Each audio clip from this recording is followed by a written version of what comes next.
Mix बाय जयकी जलीदार। शेखपुरा बाजार के पहाड़ गुरई बहु लखीसराय के नदिया गे। शेखपुरा बाजार के पहाड़ गुरई बहु लखीसराय के नदिया गे। करोही ढेर फुटानी रे छोड़ा हको नए को जदिया रे।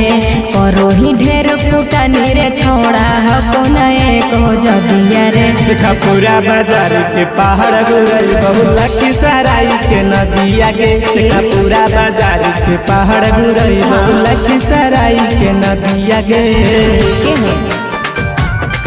शेखपुरा बाजार के पहाड़ गुरई बहु लखीसराय के नदिया गे। लखीसराय के नदिया गे।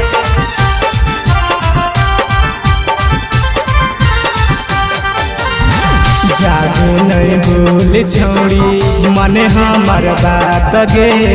तोरा घूमबो हमें अपने ही साथ गे। अपने ही साथ गे।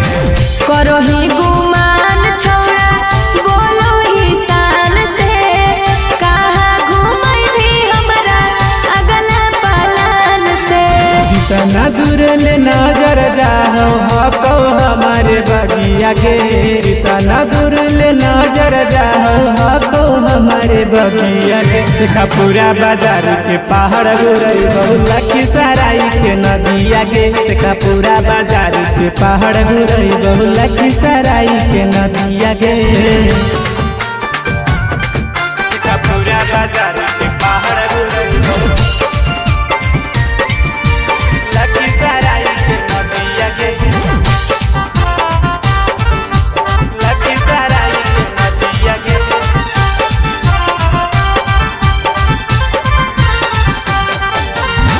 हमरा तो लागो हको मन में तोर छल रे।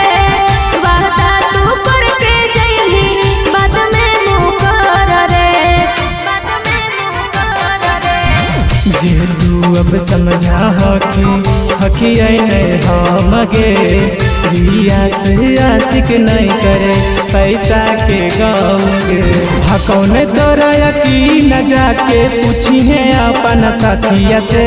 हकौन तोरा यकीन जाके पूछी है अपन साथिया से। शेखपुरा बाजार के पहाड़ गुरई बहु लखीसराय के नदिया गे। शेखपुरा बाजार के पहाड़ गुरई बहु लखीसराय के नदिया गे।